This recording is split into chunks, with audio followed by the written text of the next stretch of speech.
வணக்கம் நண்பர்களே. ஜென்சி திமுக கூட்டம் நடத்தினாங்க, தெரியுமில்ல? நல்லா கேள்விப்பட்டிருப்பீங்க. ஆனா அந்த கூட்டத்துல யாரு வந்தவங்கலாம் ஜென்சியா?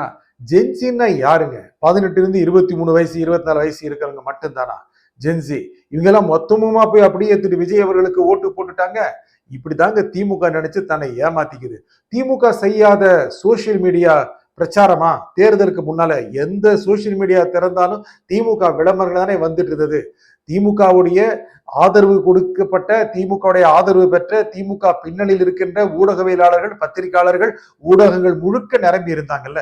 எத்தனை வீடியோஸ், எத்தனை ரீல்ஸ், எத்தனை ஷார்ட்ஸ், அவ்வளவு இருந்தது இல்ல. ஏதோ ஷார்ட்ஸ் மூலமாகவும், ரீல்ஸ் மூலமாகவும், வாட்ஸ்அப் மூலமாகவும், ஃபேஸ்புக் மூலமாகவும் தான் தாவேக்காவுக்கு ஆதரவு கொடுத்திருக்காங்க, ஆதரவு கிடைச்சிருச்சு அப்படின்னு நினைக்கிறது திமுகவுடைய திட்டமிடல, திமுகவுடைய அலசல்ல ஒரு பெரிய குறை. திமுக ஜென்சின்னா யார் வருவாங்க? துரைமுருகன் வருவாரா? திரு கே என் நேரு வருவாரா? பொன்முடி வருவாரா? ஏவா வேலு வருவாரா? இப்படித்தான் இருக்காங்க. ஜென்சிங்கிறது வயசு இல்லைங்க. ஏதோ திரு விஜய்க்கு வாக்களித்தவர்கள் அப்படியே சின்ன பசங்க தான் அப்படின்னு நினைக்கிறாங்க. அது இல்லை. முக்கியமாக நிறைய மூத்தவர்களும் வாக்களிச்சிருக்காங்க. குழந்தைங்க சொல்லிதான் வாக்களிச்சாங்க அப்படிங்கறத நம்பக்கூடிய அளவுக்கு இல்லைங்க. எல்லாரும் சொல்றாங்க. எடப்பாடி பழனிசாமி கூட சொல்றாரு, திரு ஸ்டாலின் ஒரு கூட்டத்திலையும் பேசிட்டாரு, குழந்தைகளை வைத்துக் கொண்டு வென்று விட்டார்கள். அந்த மாதிரி முடியுமா? குழந்தைகள் பேச்சை கேட்டு பெரியவர்கள் ஓட்டு போடுவாங்களா? சரி, அப்படி ஓட்டு போடவங்க ஏன் திமுகவுக்கு போடலையே, குழந்தைகள் திமுக நினைக்கல அப்படின்னு நினைக்கிறாங்க மாதிரி இருக்கு. ஏன்னா திமுக என்பது ஒரு பழைய எண்ணம் கொண்ட ஒரு கட்சியாக இருக்கு. பழைய எண்ணம் கொண்டது என்னன்னா, முக்கியமாக எந்த மாதிரி தேர்தலை ஜெயிக்கிறது, மக்களை எப்படி கவர்றது, திட்டங்கள் மூலமாகவா இல்லை வாக்குகளுக்கு வேண்டியதை கொடுத்து கவர்வது மூலமாகவா? கொள்கைங்கிறது என்ன? முழுக்க முழுக்க திமுக கொள்கைகளை தான் செயல்படுத்துதா?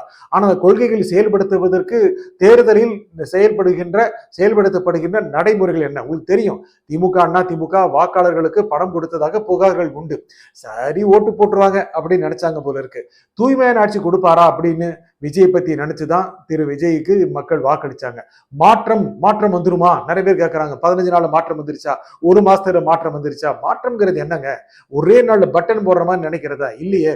இப்பவே எத்தனையோ விஷயங்களை தாவேக்காவுடைய அமைச்சர்கள் செயல்படுத்திட்டு இருக்காங்க. முக்கியமாக திருச்செந்தூர் கோயில இந்து சமய அறநிலையத்துறை அமைச்சர் ரமேஷ் சென்று ஆய்வு நடத்துறது, அதுக்கு சிறப்பு வழிபாட்டுக்கு லஞ்சம் வாங்கினதாக குற்றம் சாட்டப்பட்டவர்களுக்கு எதிராக நடவடிக்கை எடுத்தது, இந்த மாதிரி இருக்கு. அதே மாதிரி டாஸ்மாக்கு மதுபான பொருட்கள் வாங்குறதுல அந்த நிறுவனங்களுக்கு மாதந்தோறும் கொடுக்கப்படுகின்ற கட்டிங் அது இனிமேல் இல்லை அப்படின்னு செய்திகள் சொல்லுது. இது மாதிரி நிறைய மாற்றங்கள். முக்கியமாக மின்சார பொருட்கள், மின்சார வாரியத்தில் பொருட்கள் வாங்குவதற்கு டெண்டர்கள் வெளிப்படையாக இருக்கும். இதெல்லாம் சொல்றாங்க. ரெண்டு கட்சிகளும் அண்ணா திமுக ஒன்றை கடுமையாக புகார் சொல்லிட்டாங்க, குற்றம் சுமத்தினாங்க தேர்தலுக்கு முன்னால. ரெண்டு பேரும் ஒருத்தருக்கு ஒருத்தர் நீங்க கலெக்ஷன், கமிஷன், கரப்ஷன், அவர் சொல்லுவார், அவர் இவர் சொல்லுவார். கடைசியில் என்ன பண்ணாங்க? தேர்தலுக்கு அப்புறம் திரு விஜய் வந்துடக்கூடாது அப்படிங்காக அவங்க கை குலுக்க ஆரம்பிச்சாங்க. இது கை குலுக்கிறதுங்கிறது என்ன? இதெல்லாம் மக்கள் பார்த்துட்டு இருக்காங்கல்ல. எத்தனை புகார்கள் வெளியே சொல்லப்படுது. இந்த ரெண்டு கட்சிகளுமே மறுக்கலாமல்ல, எங்கள் ஆட்சி தூய்மையாக இருந்தது, நீங்கள் புதிதாக புகார்களை சொல்ல வேண்டாம், கண்டுபிடிக்க வேண்டாம், அப்படி சொல்லவே இல்லையே. என்னன்னா, திரு விஜய் அவர்கள் ஒரு மாற்றத்திற்கான அறிகுறி. மாற்றமே இல்லை, இன்னும் தெரியாது நமக்கு. இப்போதானே வந்து ஒரு மாசம் கூட ஆகல. அவங்க எப்படி ஆட்சி நடத்துறாங்க, நினைச்சது நடத்த முடியுதா, நடக்க முடியுதா, அது பிராக்டிக்கல் டிஃபிகல்டிஸ் என்ன, இதெல்லாம் நம்ம வாக்காளராகிய நமக்கு மெதுவாகத்தான் தெரியும். அப்போ நம்ம கணிப்போம். எப்போ கணிப்போம்னா, ஒரு 5 ஆண்டுகள் கழித்து இந்த ஆட்சி எப்படி இருக்கு அப்படின்னு. மக்கள் ஒரு நேர்மையான, தூய்மையான, வெளிப்படைத்தன்மை கொண்ட ஆட்சி இருக்குமா அப்படின்னு எதிர்பார்த்தாங்க. அதுக்கு ஓட்டு போட்டாங்க. சில அறிஞர்கள் சொன்னது போல இந்த ஒரு மாற்றத்திற்கான தேடல் மக்கள்கிட்ட இருந்தது. அது திரு விஜய் உடைய பிரபலமான முகம் மூலமாக செயல்பட்டது, வெற்றிகரமாக அது நடத்தி காட்டப்பட்டது. இதை திமுக புரிஞ்சுக்க மாட்டேங்கிறாங்க. என்னென்ன திரு விஜய் பண்ணாரோ அதெல்லாம் திருப்பி பண்ணணும் அப்படிங்கிறாங்க. திரு விஜய் போன்ற ஒரு பிரபலமான முகம் நிச்சயமாக திமுகவில் இல்லை. சரி, அப்போ பிரபலமான முகத்திற்கு என்ன பண்ணுவாங்க? இவங்க எல்லாரும் பிரபலமாக வேண்டியதுதான். என்ன ரீல்ஸை போட்டா மக்கள் ஓட்ட போட்டுருவாங்க அப்படின்னு நினைக்கிறாங்க. அப்படி இல்லை, மக்கள் ரீல்ஸையும் பார்த்தாங்க. ஆனா அது மட்டும் இல்லையே, எவ்வளவு ஊடகங்கள் மக்களுக்கு செய்திகளை கொண்டு போய் சேர்த்துக்கிட்டு தானே இருக்கு. தூய்மையான ஆட்சி கொடுக்குறீங்களா? வெளிப்படையா இருக்கீங்களா? நேர்மையா இருக்கீங்களா? நான் நேர்மையா இருக்க விடுறீங்களா அப்படின்னு மக்கள் கேட்கிறாங்க. மக்கள் அவர்கள் நேர்மையாக இருப்பதற்கு அரசாங்கம் விடுகிறதா? நேர்மையா இருக்கிறது என்ன? அவங்க கிட்ட அவங்க லஞ்சம் கொடுக்காதபடி அரசாங்கம் பாத்துக்குதா? லஞ்சம் வாங்காம இருக்கிறது, லஞ்சம் கொடுக்காம இருக்கும்படி பாத்துக்கிறது, இதெல்லாம் மக்கள் பாக்குறாங்க. மக்களுடைய குவாலிட்டி ஆஃப் லைஃப், வாழ்க்கை தரம் உயர்வது என்பது தின கூலி அதிகமாகிறது மட்டுமல்ல, மாத வருமானம் பெருகுவது மட்டுமல்ல, அவங்களுடைய மனநிலை தூய்மையாக இருப்பதற்கான வாய்ப்புகள் இருக்கான்னு பாக்குறாங்க. அத திமுக இன்னும் புரிஞ்சுக்கல. கூட்டம் நடத்துறது, அதுல எங்கள் கட்சியை யாருமே அழிக்க முடியாது, ஒண்ணும் செய்ய முடியாது அப்படின்னு டிஆர்பி ராஜா பேசும்போது யாரு அழிக்க வந்தாங்க அப்படின்னு கேட்பாங்கல்ல. ஒரு பெரிய கட்சிங்க திமுக, கடந்த கிட்டத்தட்ட 70 ஆண்டு கால ஒரு பாரம்பரியமிக்க கட்சி. எத்தனையோ முறை தமிழகத்தை ஆண்டு இருக்கு. அதனுடைய வேர்கள் ரொம்ப ஆழமா இருக்கு. அது யாராவது அழிக்க முடியுமா? ஏன் இப்படி பயப்படுறாங்க? யார் அழிக்க போறாங்க? திரு விஜயா? அந்த மாதிரி பயப்படுறாங்களா? பயப்பட வேண்டிய அவசியம் என்ன? அதனாலதான் ஜென்சிக்கு ஒரு கூட்டம் நடத்துறது அப்படிங்கிறது மக்கள் கிட்ட ஒட்டவே இல்லை. ஜென்சி எல்லாம் கூட்டம் கூட்டமெல்லாம் வரவே மாட்டாங்க. எல்லாம் இப்ப என்ன, தாவேக்காவுடைய ஜென்சி எல்லாம் ஒரே கூட்டமா கூட்டினாங்களா? சங்கம் அமைச்சாங்களா? எங்க கட்சிக்கு ஜென்சி குழு இருக்கு அப்படின்னு தாவேக்கா நினைச்சதா?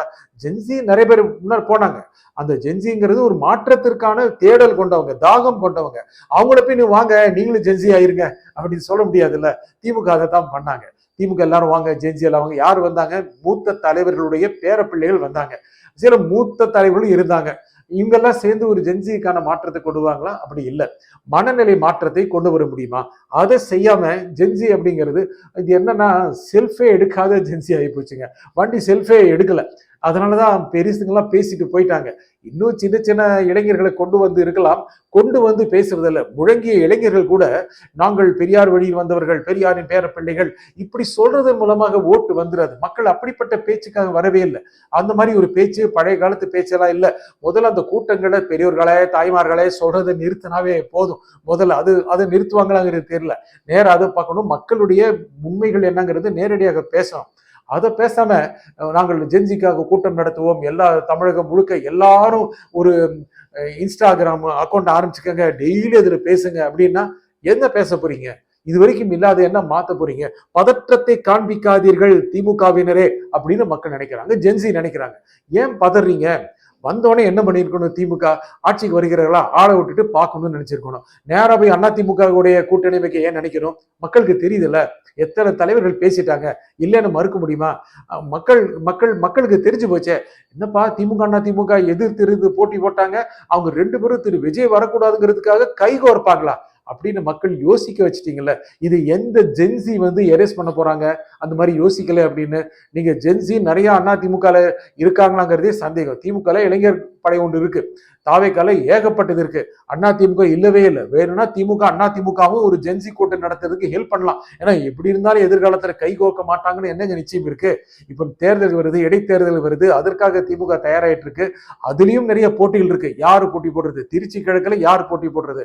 ஏற்கனவே போட்டி போட்டவங்களா, பக்கத்து தொகுதிகளில் போட்டி போட்டவங்களா, இதெல்லாம் இருக்குல்ல. இதைத்தான் ஜென்சி விரும்பவில்லை. ஏனென்றால் ஜனநாயக பூர்வமாக யாரு கொடுத்தாலும் வெற்றி பெற முடியும் அப்படிங்கிற ஒரு நிலைமையை உருவாக்குறாரா ஒரு தலைவர் அப்படின்னு பாக்குறாரு. திரு விஜய் ஜாதி மதம் இனம் பணம் எல்லாம் தாண்டி தானே வென்றிருக்கிறாரு, இல்லைன்னு சொல்ல முடியுமா? இது ஜென்சி மட்டுமா? அப்ப ஜென்சி இது விரும்பலையா? ஜென்சி விரும்பினது என்ன? அந்த மனநிலை நீங்க மாத்துறீங்களா?